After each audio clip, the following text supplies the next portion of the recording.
morning, guys. It's Tuesday morning.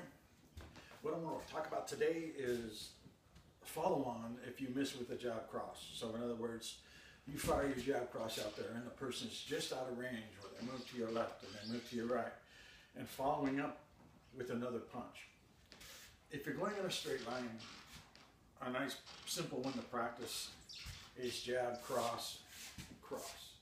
When you're first doing it, just step it. So you step slide with your jab, cross, recoil your cross, and then step slide and throw your cross. As you start to put it together, you can start using inertia and what I call springs and wheels to come forward.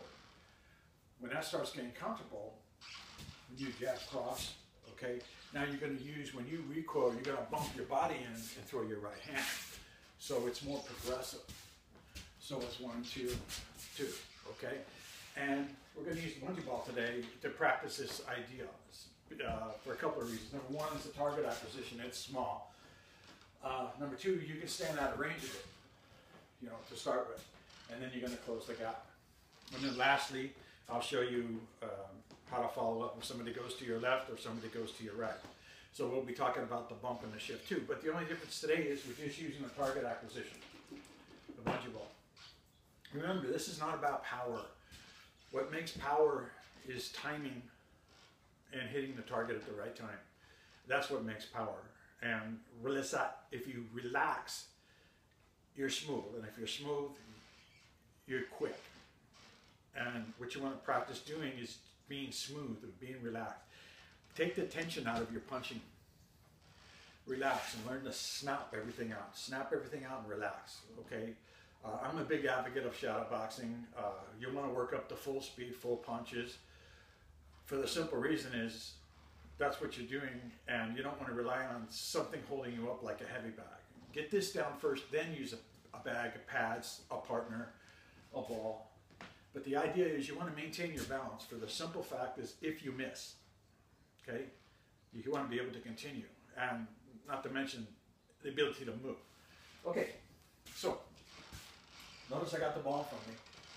I touch the ball with my left hand, so I'll do this all in conventional stance too. And the camera's at a funky angle just so I can try and show footwork or whatever. But touch the ball, take a step back, okay?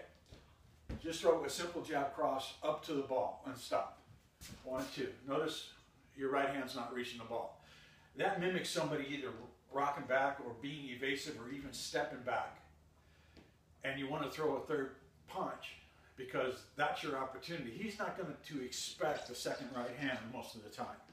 And the better you get at it, the more successful you're going to be at landing it. Obviously, it's not something that you do all the time, because he'll be able to time it after a while. But you want the ability to be able to shift and move and go forward, right or left, if the person's just outside of your punch and you see his guard's down, and you can smack him again. Okay, because that might be the one that stops the altercation so you can get to safety, all right?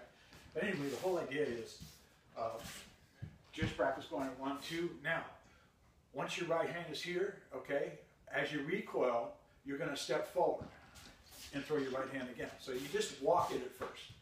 Go 1, 2, step again, throw the right hand, okay?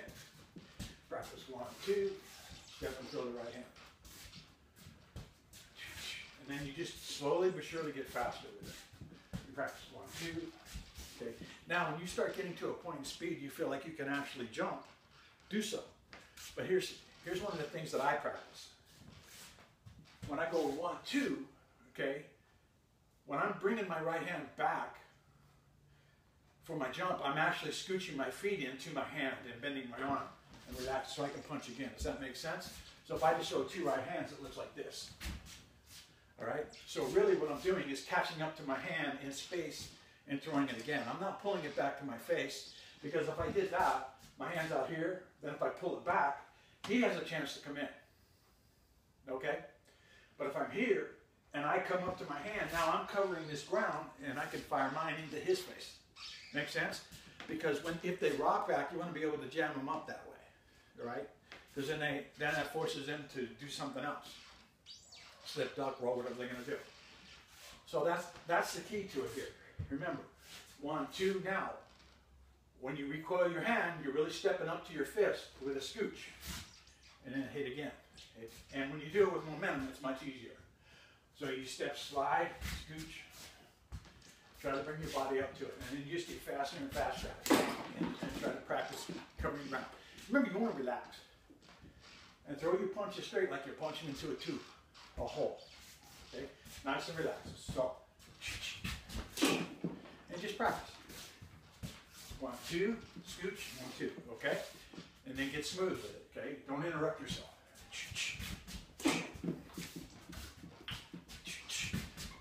Okay, so that's going in a straight line. Now, let's say you throw your jab cross, and he jumps off to your right hand. So that means you're going to have to shift to your right. Okay. Now, if you're conventional stance, and you got to shift to your right, that means you're going to step at a 45-degree angle to your right side. And you're going to throw some sort of a hook or cutoff punch. Normally a hook, it could even be a slap. But then you're going to land, face your opponent's center, and throw a jab cross. All right? So what you do with the ball is you stand off, you turn your body away from it. So it's going to move to your right on purpose. Okay? So you throw your jab cross, 1, 2, obviously you're out of range here. All right? Now when you land, you're going to be aiming here. Okay?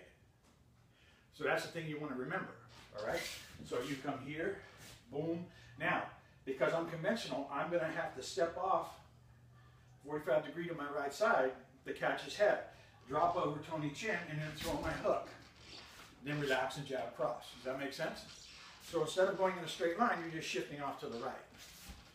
Starting conventional stance, 1, 2, drop, hit, 1, 2. So you practice with the ball, you have target acquisition. Remember, you're coming here and then you're going to shift to here. That's why the ball's on the right side of me. Okay? Remember, in the beginning, it was straight in front of me. Okay? Now it's off to the right of me. 1, 2, drop, bang, 1, 2. Okay? Does that make sense? Now, let's say he goes off to my left side. All right? It's going to be the same thing. The only difference is I'm not going to shift my feet because my left foot is already forward. I'm going to do what's called a bump. I'm going to step 45, spring off my calf muscles, and fire my slapper hook to cut him off his movement, and then fire my jab across.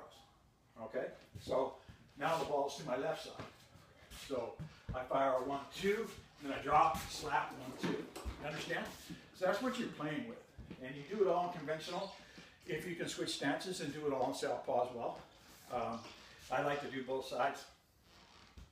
But the whole point of this is you want to get used to the idea of following on with footwork, and you want to be able to read the ability. Is he going straight back?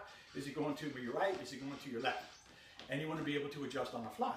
And the way you do that after a jab cross, you just practice it. Coming in straight again, right? When you go 1, 2, you want springs. All right? You want your weight in the balls of your feet. And you want to be centered inside your cylindrical area here. You don't want to be over Tony Chin. You don't want your weight to be buried in one spot. So it kind of floats. Okay? So with just footwork, you're going here. Right? I don't want you to see it on camera with my feet. Step, slide, right? See, if I was throwing punches, there we go. 1, 2, 2. Now if I add the punches, 1, 2, 2. See the idea? When I scooch, I'm catching up to my hand, and I'm firing it again. Okay? Obviously with a step slide too. So it's 1, 2, 2. Okay? Now, a review. You just saw the first one. Now if it's going off to my right side again, okay? 1, 2, drop, hit, 1, 2. It's going off to my left side. 1, 2, drop. Okay? That's what you want to practice. All right, I just wanted to share that because it's fun, but it gives you footwork dexterity. So when you're walking somebody down and you don't land, but you want to be able to go right or left or forward again. Okay? This is what this develops. And you want to get to the point where you can be really smooth and fast with it. You know, so when you hit, right, you're nice and relaxed. You want to shoot for that. And when you hit the ball, you want to snap. It's not about power. Timing. Work on your timing, on your balance. Can you step again? Those kind of things. That's why I don't use a heavy bag to show this stuff. I like these balls. because you have target acquisition, you're able to study your reach of your limb, you're able to understand how to relax. If you can relax your limbs when you punch, you can go full speed. You're not going to hurt anything. If you tense up, you're going to hurt all kinds of stuff because there's no impact to support that contraction. So there's a big misunderstanding on how a person's really supposed to punch. This is why when someone misses, they fall off balance. So I study this aspect of it, trying to be balanced and be full speed and hit with what they call full power, which is really timing, hitting at the right time at the end of your leverage, your reach. It's like shoving a stick into somebody. That's where the power comes from, okay? And of course, you have the other math, you know, mass times speed equals power. That's all valid. But when we're talking about punching mechanics and what the body's supposed to do, you want to relax and just be a spring, boom, okay? You don't want to use muscle, you want to use intent, and you want to use explosion, okay? And you want to snap, but be relaxed snap, and you want to be coming forward while you're doing it, okay? So that you can keep coming forward. You add pressure, get the person predictable, get them going where you want them to go, so you can shut it down. That's the goal. So, okay, this was all about footwork, obviously. So this is something to practice. Can you do it in the air? Sure. Can you do it on a heavy bag? Sure. Just make sure when you're using a target acquisition, though, that you're step out of range on purpose. Throw your jab cross where it's just about going to reach, and then step in and do the other follow-up, whether it's straight, right, or left. When you're using a partner, you can have them be evasive with pads or just catching your punches, and you just practice coming forward as fast and as hard as you can. When I say hard, remember, I'm talking about resoluteness, not muscles. Okay, you want to be relaxed. Remember, being relaxed is everything. Okay? It does so much for mobility and agility. All right, thanks for listening. Follow me on YouTube. Obviously, I'm Billy Lawson. You'll see this on Facebook too. That's where I always started off. If you feel like phoning me, 818-987-1760. Please leave a message and I'll call you back. All right, thank you. Have a great day. Till next time. Peace.